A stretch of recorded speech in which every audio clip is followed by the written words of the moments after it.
NVN के दोस्तों सलाम नमस्कार। मैं हसन कमाल आपके सामने हूं।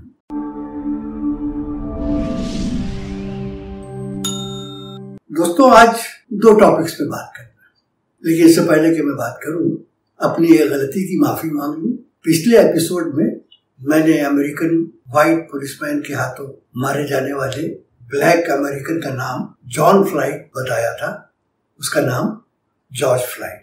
अब आते हैं अपनी आज के टॉपिक। दोस्तों जाहिर है इस वक्त सबसे गर्म टॉपिक जो है वो भारत और चीन के बीच में जो सरहद का मामला चल रहा है। एक अजीब बात यह है कि लद्दाख की सरहद पर चीन ने जो कुछ किया या वहां जो कुछ हो रहा है वो पिछले एक महीने से मई में ये मामला शुरू हो गया था, लेकिन इसके मामले में ना हमारी गवर्नमेंट ने कोई बात की, ना हमारा वो पालतू मीडिया जो राष्ट्रवाद के नाम पर भौंकने लगता है वो भी चुप साधे रहा। बहरहाल अब जबकि हमारे रक्षा मंत्री राजनाथ सिंह साहब ने खुद कबूल कर लिया है कि चीनी एक बड़ी तादाद में line of actual control LAC के पार आकर लद्दाख में जमा हो गए, तो अब जब ये बात हुई तब लोगों को मालूम हुआ कि मामला क्या है। लोगों को तो मालूम था, लेकिन अब बात खुलकर सामने आ गई।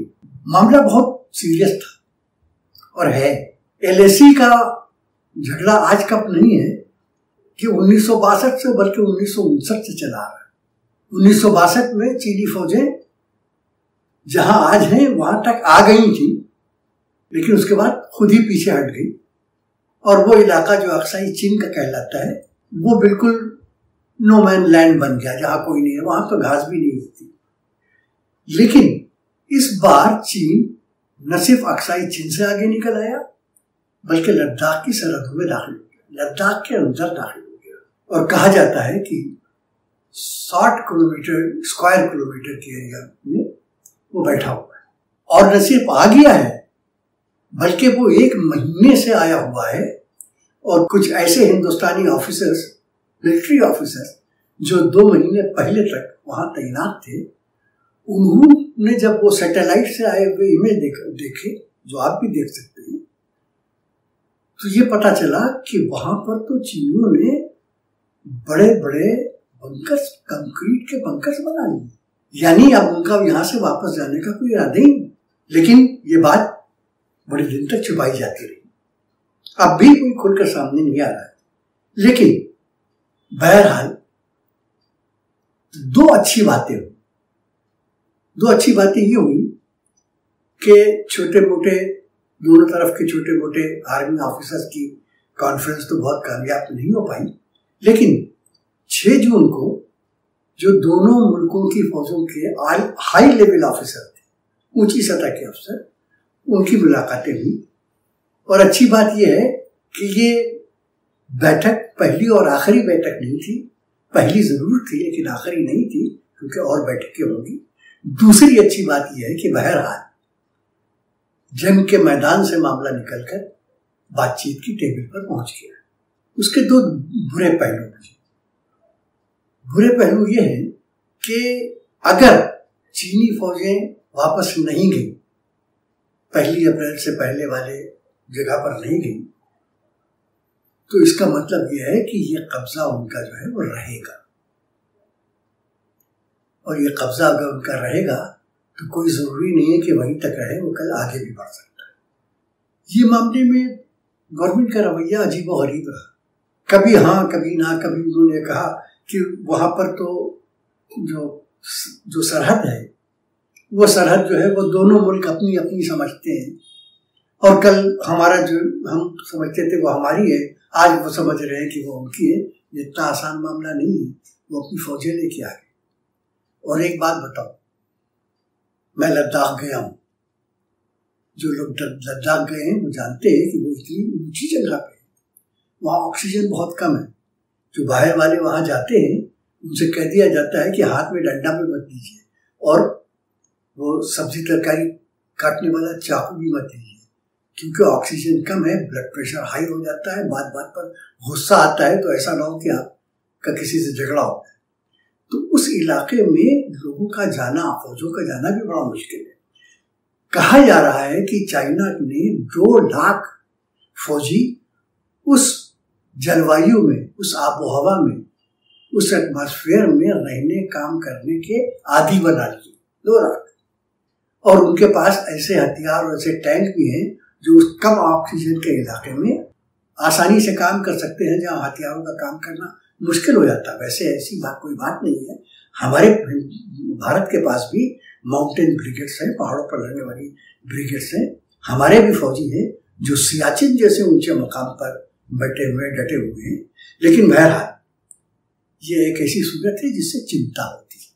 हमारी फौज ने यह अपील की है मीडिया से कि ये बहुत नाजुक मामला है, और इतना नाजुक मामला है कि इसके ऊपर के बारे में उल्टी सीधी खबरें न दी जाएं और उल्टी सीधी बातें न की जाएं। हमें अपनी आर्मी की, इस मिलिट्री की अपील का पूरा ख्याल है, और हम नहीं चाहते कि इस मामले पे बहुत ज़्यादा इस तरह की बात की जाए जिससे गलतफहमी हो। लेकिन एक अजीब बात है, आज ही मैंने देखा कि वो राहुल गांधी ने एक ट्वीट किया है अमित शाह जी के नाम कि हमको मालूम है सीमा की हकीकत, लेकिन दिल को खुश करने को शायद ये ख्याल अच्छा है। तो ये मामला जो है ये इतना आसान नहीं है, इसको इतनी आसानी से नज़रअंदाज नहीं किया जा सकता। और ये मामला अगर न सुलझा तो हालात और भी खराब हो सकते। इस तमाम सिचुएशन के बावजूद जंग नहीं होगी। उसकी एक बड़ी वजह तो यह है कि 1993 में भारत और चीन के बीच में एक समझौता हुआ। समझौता यह था कि इस सरहद पर, और आपको ये बता दूं कि हिंदुस्तान और चीन के बीच में जो सरहद है वो उतनी लंबी सरहद दुनिया के किसी 2 मुल्कों के बीच में नहीं है। सिर्फ भारत और बांग्लादेश की सरहद बहुत लंबी है, लेकिन इतनी लंबी सरहद और किसी और 2 मुल्कों की दुनिया में नहीं। तो ये तय हुआ था कि उसकी निगरानी करने के लिए, उसकी चौकसी करने के लिए दोनों तरफ की फौजें वहां रहेंगी, लेकिन वो हथियार बंद नहीं। उनके पास हथियार नहीं, उनके पास ज़्यादा डंडे छोटे छोटे और ये सब हो सकते हैं, लेकिन हथियार कोई नहीं होगा।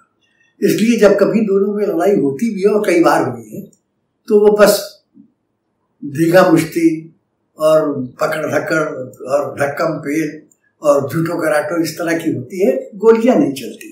और आइंदा भी इसकी उम्मीद नहीं कि वो जो गोलियां खुली चलेगी। लेकिन इसका ये कतई मतलब नहीं है कि इसे नज़रअंदाज किया जाए। मामला बहुत सीरियस है। तो हमारी आर्मी ने अपील की है कि ये बहुत नाजुक मामला है, और इस नाजुक मामले को के बारे में मीडिया में उल्टी सीधी बातें न की जाए। हम अपनी आर्मी के ऑफिसर्स की ये अपील मानते हैं। जो दूसरा टॉपिक जो वो हमारे होम मिनिस्टर अमित शाह जी की वर्चुअल रैली जो बिहार में उन्होंने 7 तारीख को की, उनकी मैंने 1 घंटे का मैंने भाषण सुना। तो सबसे पहली बात जो मुझे खटकी वो ये थी कि वो जब बीजेपी के दफ्तर में आ रहे थे तो सबने मास्क पहन रखे थे। आजकल कोरोना में खुद होम मिनिस्ट्री की ये गाइडेंस है कि मास्क के बगैर बाहर न निकले। सब लोगों ने मास्क पहन रखे थे, अमित शाह ने मास्क नहीं पहना। तो सबसे पहले कोरोना के खिलाफ के लिए जो उन्होंने कायदे कानून बनाए हैं उनको खुद उन्होंने तोड़ा।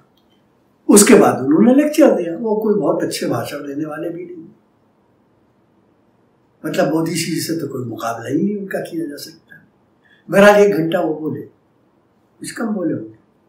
सच पूछिए तो उनका आधा भाषण तो मेरी समझ ही नहीं है। वो कोई डेटा बताते रहे कि बिहार पे उन्होंने कितने हजार करोड़ रुपए किस मद में खर्च किए हैं, इसमें उसमें फला में ढमक में।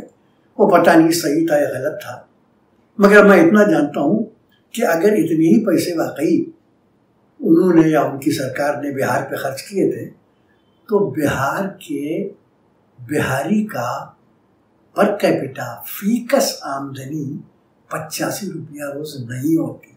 दूसरा उन्होंने झूठ बोला कि जो मजदूर लाए गए हैं, माइग्रेंट मजदूर, ये प्रवासी मजदूर श्रमिक जिन्हें कहते हैं, वो जो लाए गए हैं उनके रेल का 85% किराया सेंट्रल गवर्नमेंट ने दिया। ये झूठ था। खुद उनके solicitor general Tushar Mehta supreme court से कह चुके थे कि जो खर्चा हुआ है उसमें 50% उस स्टेट ने खर्च किया है जहां से प्रवासी मजदूर चले हैं, और 50% उन स्टेट ने दिया है जहां ये प्रवासी मजदूर पहुंचे। तो ये तो साफ झूठ था। फिर मुझे बड़ी हैरत हुई कि सिर्फ एक दिन पहले चीन और भारत के हाई लेवल ऑफिसर्स की इस सरहदी मामले पर मीटिंग हुई और अमित शाह ने उसका कोई जिक्र ही नहीं किया। अब मुमकिन है आप ये कहें कि भाई अमित शाह तो होम मिनिस्टर है, ये उनका डिपार्टमेंट नहीं है, उनका डिपार्टमेंट तो होम है, ये तो डिफेंस मिनिस्ट्री का या फॉरेन मिनिस्ट्री का काम है कि वो बताएं। लेकिन दोस्त ऐसा नहीं है। ऐसा इसलिए नहीं है कि ये जो कुछ हो रहा है लद्दाख में, इसके बारे में अमित शाह साहब ने लोकसभा में ये कहा था कि अक्साई चीन हमारा है, पाकिस्तान के कब्जे वाला कश्मीर हमारा है, हम जान ले लेंगे, उसे छोड़ेंगे नहीं, उसे लेंगे।